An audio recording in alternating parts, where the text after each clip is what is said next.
Olá, você que nos assiste aqui pela TV Legislativa, começa aqui o TVL Comunidade. Convidei hoje o médico Dr. Rafael para falarmos sobre a campanha do Dezembro Laranja, mês de conscientização, prevenção ao câncer de pele.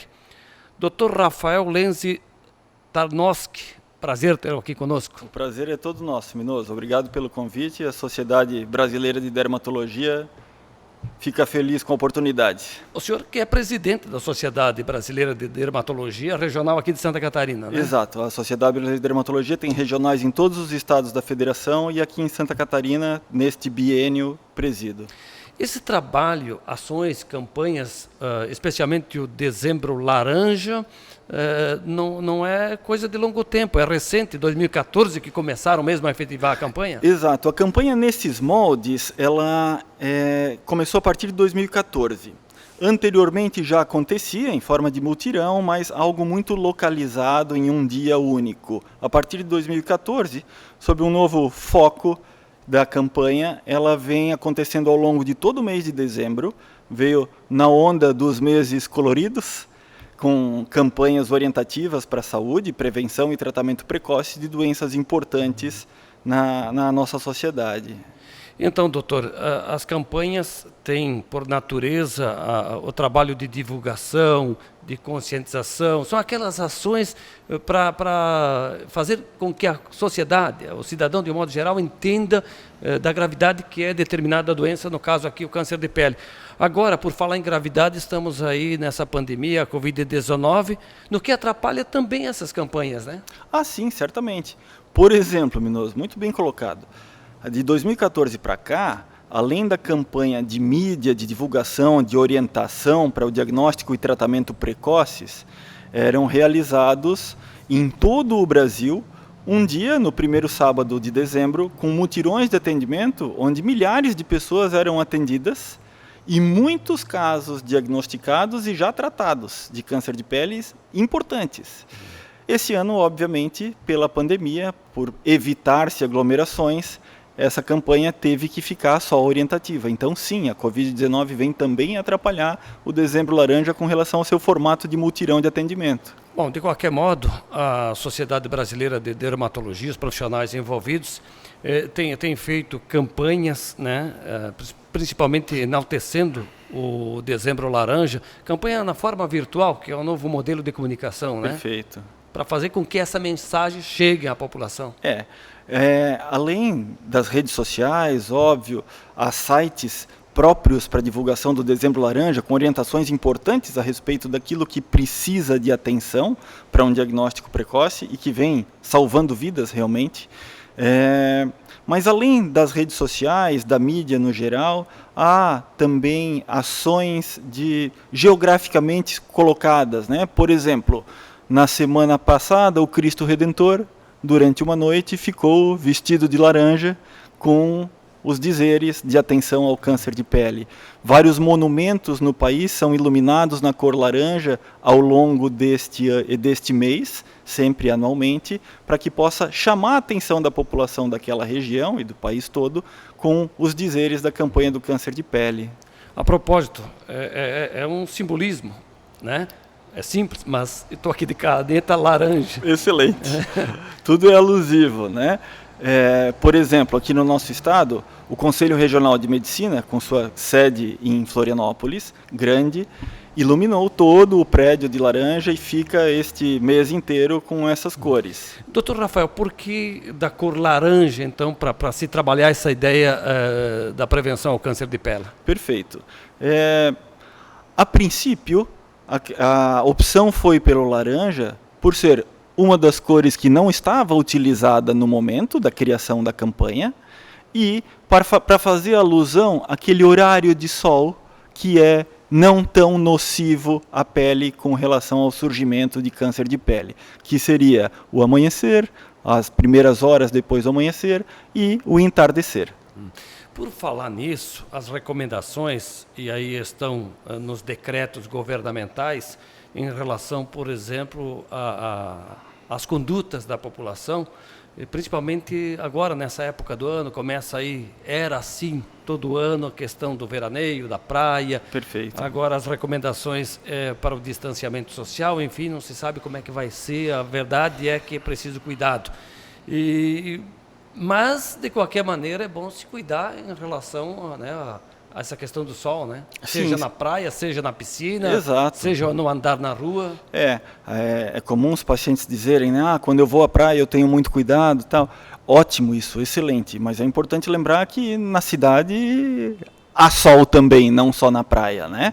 E também não só na hora de exposição de lazer, na piscina, nos parques e tal. No deslocamento no dia a dia, a céu aberto. Trabalho. Exato. Aquele sol intenso de radiação forte, que é entre as 10 e 15, 16 horas, deve ser evitado realmente. A queimadura solar, Minoso, aquela que parece uma chicotada do sol, que fica vermelho, ardido, descamando, essa sim, a todo custo deve ser evitada, porque é a partir dela que no futuro as lesões de câncer de pele se desenvolvem. Daí a necessidade do famoso necessário protetor, né? Certamente. Proteção solar no geral, né? Os produtos de protetores solares, sejam eles em creme, em loção, em géis, óbvio, são muito úteis e ajudam muito na proteção e na prevenção desse tipo de patologia. Mas não é só o protetor solar que nos traz proteção, né?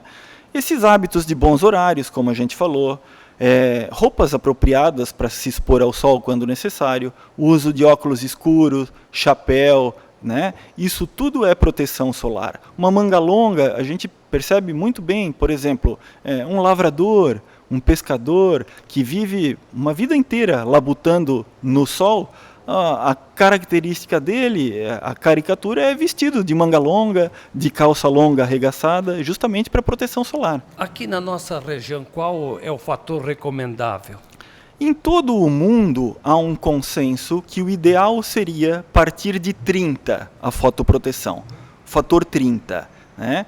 Hoje em dia existem protetores solares de N fatores, né? De abaixo disso e muito acima disso, chegando acima de 90, e em vários tipos de veículos, como a gente falou, inclusive em maquiagens, né? Existe protetor solar com cor para todo tipo de pele, com tonalidades bem distintas, então hoje em dia é muito fácil encontrar um protetor solar adequado ao seu tipo de pele, adequado à sua rotina de dia a dia.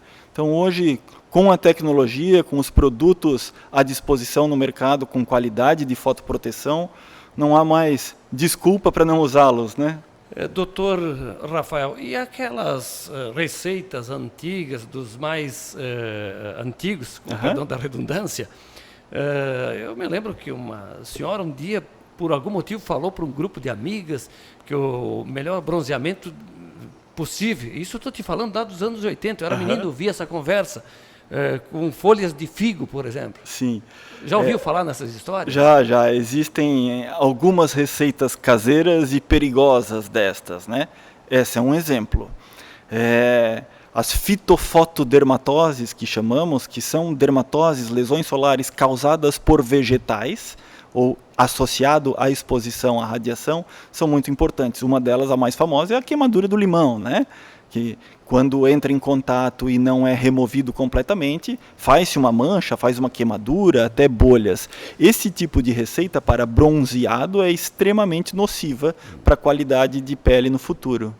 Quero só abrir um parênteses aqui, porque tu mencionas a questão do limão, e muita gente vai cortar o limão para fazer a caipira e depois sai no sol sem lavar direito a mão, e no dia seguinte, no outro dia já vem o resultado. Isso é extremamente comum, principalmente nessa época em que entramos agora, do verão no nosso hemisfério, obviamente, né? Com o clima mais propício a isso, com as férias, o deslocamento ao litoral, tal, o uso recreativo fica muito mais intenso. E é comuníssimo no dia a dia de consultório de todo dermatologista esse tipo de lesão causada por esse produto. Doutor, qual é a segurança do bronzeamento artificial? Belíssima pergunta, Minoso. A gente sabe que existem N câmaras de bronzeamento em todo o país, na cidade inclusive, mas desde 2009 elas são proibidas. São proibidas justamente porque a Anvisa, a Agência Nacional de Vigilância Sanitária, tem um decreto que as tirou de circulação em 2009. lentamente, pelo comércio, pela procura, pela busca, elas voltaram em pontos isolados e hoje estão disseminadas novamente. Mas legalmente e principalmente para a saúde da pele, são extremamente nocivas. Está fora de uso. Totalmente, é determinação legal. Totalmente contraindicadas, não só legalmente, mas principalmente do ponto de vista dermatológico, né?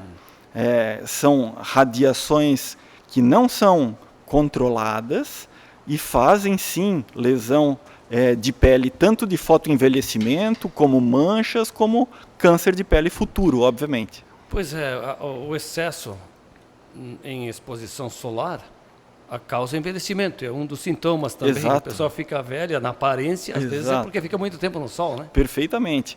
A gente fala da radiação ultravioleta A e ultravioleta B como causa do câncer de pele, mas sim, além dele, que obviamente é o mais importante, elas causam em seu excesso as manchas de pele e o envelhecimento, as rugas e tudo mais.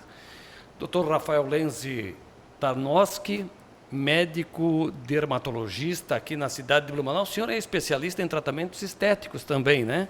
Eu sou dermatologista. Nosso título de especialista em dermatologia. Dermatologia, uma especialidade geral que abrange também a cosmiatria, obviamente, né? Hoje em dia é muito comum, a dermatologia é muito associada a tratamentos estéticos, a busca é muito grande, mas não apenas. Ela trata também de doenças dermatológicas, de pele, cabelos e unhas, e muito voltada ao câncer de pele também. Pois é, eu ia chegar nessa pergunta da questão das doenças das unhas, cabelos, enfim. A pele é o maior órgão do ser humano, né? Exatamente, exatamente. E como tal, merece cuidado, né? A gente sabe que existem campanhas orientativas e muitíssimo importantes, como, por exemplo, o Outubro Rosa, para o câncer de mama, o Novembro Azul para o câncer de próstata, são fundamentais, porque são patologias muito prevalentes, né? O câncer de mama, a mais comum na mulher. O câncer de próstata, a patologia maligna mais comum no homem. Porém, essas estatísticas são feitas retirando os carcinomas de pele, porque estes são muitíssimo superiores aos dois somados. É claro que o câncer de pele mais importante e com letalidade muito alta é o melanoma. Mas os carcinomas de pele, pelo seu N muito grande, trazem problemas em grande número à nossa população. O senhor falou em estatísticas e eu aproveito a deixa para lhe perguntar qual é o índice hoje do câncer de pele, por exemplo, no Brasil, e se os números também são coletados aqui no estado? Muito bem. Estadualmente e regionalmente, não. Mas, a nível nacional, conforme a Sociedade Brasileira de Dermatologia e o Instituto Nacional do Câncer, há cerca de 8 a 9 mil casos novos de melanoma por ano e 177 mil casos de carcinomas por ano. Estes são muitíssimo mais prevalentes do que os melanomas, ainda bem. Porque o melanoma, aquele câncer de pele da pinta preta, aquela lesão escura, pode facilmente causar metástases, espalhando-se para outros órgãos do corpo e levando a óbito com relativa frequência. Eu quero contextualizar um pouquinho mais sobre isso, né, aproveitar a sua bagagem, o seu conhecimento profissional, para a gente detalhar essas questões. Muito bem. E aí eu te pergunto, quais são as doenças mais comuns da pele? É muito regional isso e sazonal também, em termos de doenças mais comuns. Por exemplo, no inverno é muito comum uma exacerbação de uma psoríase, um quadro autoimune de pele, uma dermatite seborreica, muito mais comum, uma esteatose, um ressecamento de pele do corpo, das pernas, etc. E no verão, muito mais comuns, as doenças causadas por fungos, as micoses, né? Como aquela frieira, a lesão descamativa no pé, a unha com um acometimento por um fungo também, fazendo a onicomicose. Essas são as mais comuns com relação à sazonalidade. Mas, em termos de malignidade, certamente o carcinoma basocelular é o mais prevalente. Agora, em relação a alergias, por exemplo, tem determinadas pessoas que comem um amendoim, um camarão, alguma coisa, já tem uma alergia. E qual é a relação com a pele? Total, né? Existem alguns exames que podem ser realizados nesses casos para identificar o agente causal desta reação e, a partir dali, afastando-o, poder tratar esse quadro. Em alguns casos, isso não é tão simples de identificar qual o agente que está fazendo ocorrer essa reação. O tratamento é instituído para tirar o paciente daquela crise, poder lhe trazer um conforto, obviamente, no seu dia a dia, e a partir de então se iniciar a investigação para poder tratá-lo e lhe trazer uma qualidade de vida melhor, mas relação total com a pele. Há pouco o doutor falou das micoses comum. Certo. Nas unhas, por exemplo. Exato. E isso tem a ver com a genética ou são situações que aparecem no decorrer da vida? Não, eventualmente até pode haver uma alteração genética que favoreça a instalação de determinados fungos naquela família ou naquela pessoa. Mas o mais comum é pelos hábitos, pelo dia a dia, né? Aquele paciente que, por exemplo, depois do banho não se seca muito bem, ou que foi à praia, permaneceu com o pé úmido sem lavá-lo e sem secá-lo, ou aquele paciente que trabalha o dia inteiro muito calçado, coberto com os pés e sua muito nessa região. O que o fungo gosta para se instalar e crescer é calor e umidade. Por isso que nesta época de verão, como falei, as micoses aumentam a sua prevalência e também, certamente, acontece nas unhas também. E a questão do cabelo, doutor? Que tem a ver também com a sua especialidade. Sim. A calvície, por exemplo, que é um quadro muito comum, né, tanto no homem como na mulher, mais prevalente no homem, obviamente, a alopecia androgenética, mas a mulher também sofre deste mal, né? Hoje em dia existem N recursos para se tratar a alopecia e a calvície, a perda de cabelo, a queda de cabelo. Isso tudo precisa ser muito bem investigado antes de se instituir um tratamento, porque nem todo quadro tem a mesma causa. São origens diferentes para um problema que se manifesta de forma muito comum, muito parecida, mas com causas distintas e que precisam ser diagnosticadas e tratadas apropriadamente. Quando eu perguntei para o senhor das doenças mais comuns de pele, enquanto o senhor estava aqui contextualizando, colocando a resposta, me lembrei de uma doença que é vista e acho que é até comum no Brasil, o vitiligo, né? Sim. O vitiligo é outra doença autoimune, né? O paciente não adquire vitiligo, ele nasce portando aquele gene da possibilidade de desenvolver a doença ao longo de sua vida. É a perda da coloração, né, da pele, né? Exatamente. O vitiligo são aquelas manchas brancas, né, nacaradas na pele e que podem acontecer em qualquer área do tegumento, inclusive no couro cabeludo, trazendo mechas brancas de cabelo naquela região.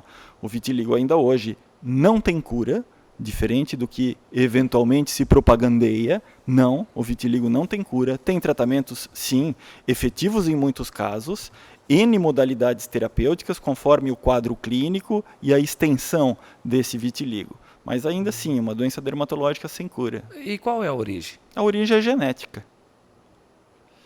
Agora, em relação de novo, a questão da pandemia, e aí vem essa situação de ansiedade, dos medos, do estresse. Enfim, não que a sociedade não convivia com esses problemas, mas parece que agora está mais evidente. O sistema nervoso leva a doenças, por exemplo, da pele? Está intimamente relacionado, Minoso. Existem capítulos inteiros de livros inteiros, congressos inteiros voltados às psicodermatoses, né? São as lesões de pele relacionadas a alterações da psique, do emocional, né? É muitíssimo comum. Às vezes, algumas urticárias relacionadas, às vezes, agravamentos de quadros crônicos de doenças como a psoríase, por exemplo, pioram, sim, quando o paciente tem um grau de ansiedade mais elevado e descontrolado, certamente. Há pouco, o doutor falava de alguns pigmentos, de sinais na pele, e quando aparecem feridas e que essas feridas demoram para cicatrizar. Perfeito, Minoso. Esta é a principal questão, né? Voltando ao tema do Dezembro Laranja, é essa orientação que a gente tem que trazer para a população, principalmente da nossa região, uma população de pele muito clara, né? Com proximidade do litoral, com descendência europeia de pele muito sensível. Então, pequenas lesões, pequenas feridas que surgem na pele, pequenas casquinhas que eventualmente sangram e que não cicatrizam em um prazo de 2 a 3 semanas, precisam sim ser levadas a sério. Precisam ser mostradas a um dermatologista para que esse possa examinar, fazer uma dermatoscopia naquela lesão, que é um exame de lente de aumento para poder achar sinais favoráveis ou não ao diagnóstico de carcinoma e, eventualmente, uma biópsia para confirmar esse quadro.